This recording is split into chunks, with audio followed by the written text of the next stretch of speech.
For this occasion, I'm gonna be doing a third major video for this month, and I'm gonna be reviewing the first episode from Wylde, Nickelodeon's newest cartoon that aired on television almost 3 months ago. All I can say is that upon watching this first episode, I was mostly impressed. I'm not saying that this cartoon is off with a really poor start, because it really set up on the chemistry between the two main leads. But at the end of the day, it's gonna take a while for me to get invested with these characters, which I haven't been lately. You thought I was gonna say something about Nickelodeon not giving this a chance. I'm just gonna leave that out of the review because that's besides the point, and I'm just being as honest as possible. Nothing wrong with the introduction of the characters. It's just I just can't be able to get into them when it comes to me watching new cartoons, because my binge watching of newer material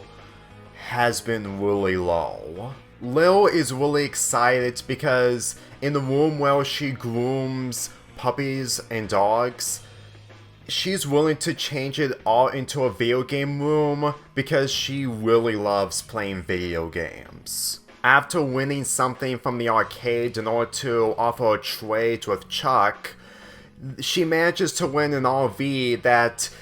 they can be able to groom the dogs and puppies in rather than inside the building. But this leads to the other half of the plot when it comes to Jack. Jack's plot is that he wants to be adventurous like his mother Alice, especially since that he's been documenting their adventures, but at the same time Alice is really concerned due to how unsafety Jack is when it comes to any of the stuff that they do, especially with the monsoon that literally almost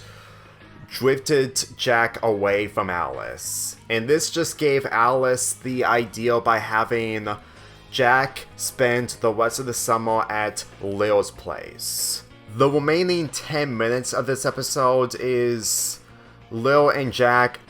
trying to get along, but at the same time it's not working due to Jack speaking Korean, which is Lil's grandmother's language that she speaks nearly the entire time throughout this episode. And after learning of the fact that the gaming room that Lil has been working so hard to make a reality, it's no longer a reality that Jack is gonna be having that as his bedroom. Truth be told, guys, when I see people's opinions on this episode, I'm not judgmental of them being positivity when it comes to this show. But at the end of the day, whenever I consider on rethinking on giving this show a chance, it's mainly the fact that it has to make me feel so invested. And truth be told, I have seen so many cartoons when it comes to different techniques and ideals that every time I try to keep an open mind, it's honestly difficult of what the outcome of the show would be, successful or not. Lil in this show, I will admit, she is entertaining, but for me, she really feels like a lighter version of Miko, minus Miko taking out monsters that came out of the video games, since that this show is really down to earth. As in, grounded with reality in a way where it doesn't go too far when it comes to cartoon logic, which is in the same veins as the later seasons of The Loud House. But then again, what I meant of her being a lighter version of Miko from Glitch Text is the fact that she is into video games, but not into the video games that much when it comes to how Miko was betrayed in Glitch Text. Like, Lil in this really has a passion of video games like Miko, but at the same time, she doesn't get into the video game logic in comparison to Miko, which is what Miko's parents thought whenever Miko is into the video game spirit, while Lil her parents understands and at the same time are willing to make the best for not only for their daughter but also Jake. And with this still being the beginning, I have to admit that Lil's parents were much more handled to the point that it made me convinced that they're one of the best Nicktoon parents. Granted, this is still the beginning, but for how this episode is structured, I have to say that they were a lot more focused compared to the other Nicktoons parents that I've witnessed from other cartoons, including the Loud House. But in comparison to Jake's mother, Alice, I'm not gonna lie, if we see more and more of her in the later episodes of this show, she will probably get more development to the point that she will possibly be the best Nicktoons mother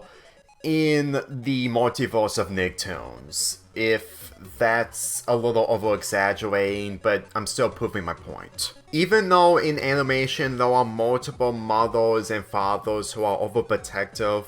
towards their kids, and the fact that they try to make decisions for the kids that the kids mostly are against. The fact that Jack is willing to accept Alice's choice in order to keep him out of danger by making a friend that he'll grow a relationship with, they're really close. To where it's really believable of how much that their bond is more prestigious in comparison to Lil's bond with her parents. Even though that it's a possibility that there could be downsizes when it comes to this mother and son relationship, I'm pretty sure that in a later episode of this show, possibly they're gonna have an episode centering around Alice hanging out with the other parents, mainly Lil's parents, and we're gonna probably learn more about her. But it's mostly wishful thinking, depending on what direction that this show takes. And with the following episodes of this show being 11 minutes long instead of 22 minutes long like this episode was, I really expected development when it comes to these characters for 22 minutes, but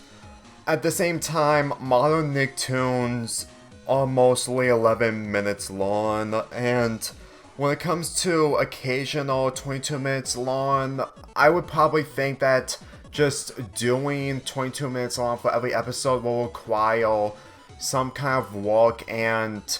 some form of direction in order to make these characters closer to each other, to the point that Nickelodeon doesn't have that capability, unlike Avatar: The Last Airbender. And for someone who doesn't watch Avatar: The Last Airbender and just watched critique videos, not a lot but some, that have an understanding of their appreciation and love towards the characters, it really made me see that Wylde Pack is like every other Nicktoon, but also every other cartoon from any other network. I really feel like that this show could be popular in some other way, but the more I think about it, if I look into the show without anything in the way, it's gonna be difficult for me to find some investment when it comes to these characters, especially since that people online have been saying that this show is really good, you should give it a shot, which I'm not gonna judge them on being positive about this show, but still, either they're new fans of this show, which is justifiable, but at the same time, if there were fans from other cartoons that didn't get a chance from the network, I'm going to believe that them trying to reach out the voice just isn't going to work out. Nothing wrong, but at the same time, it's not going to work out. And just by understanding of the animation and effort that was put into this show, I would believe that this show would be successful. Not SpongeBob or Loud House levels of successful, but enough in order to keep it going. But we're just gonna see how things work out. With this show still being almost 3 months old, it's most likely gonna get some kind of attraction like previous Nicktoons, like Rock, Paper, Scissors, since that it's still lasting a second season, but I'm not sure if it's going to get a third season. I'm just saying, I'm not new to this type of stuff when it comes to shows ending, and when it comes to popularity, it's mainly of how Nickelodeon views it. Honestly, I just wish that I can focus on the positives of this show, especially ignoring other cartoons that have similarities when it comes to themes, but at the end of the day, Wylde Pack is a victim of not surviving, mainly a future one at that. And when it comes to the presence that we're in right now, I'm gonna feel bad for the people who are gonna be missing this show that is probably not going to be renewed or have an ending. And since that this is a television cartoon and not a streaming service cartoon, I don't even know what's the right solution when it comes to keeping a cartoon going on whatever network it's in, either television or streaming service. I've already made a video about that at the end of last year, but at the same time, I can't be able to pick which side that is accurate, either television or streaming service. At this point, when people critique that type of stuff,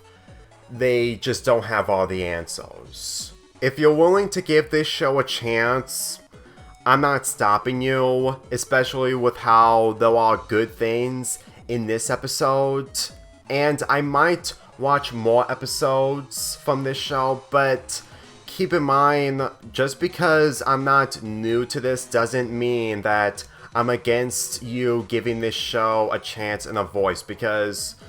it's not your fault and you didn't waste your time if you tried to make this show successful. Because no matter how I see it, the future is still unknown, but at the same time, it's becoming ridiculous if this show ends up taking the same path and closure like every other Nicktoons in the past. I'm giving this episode an 8 out of 10.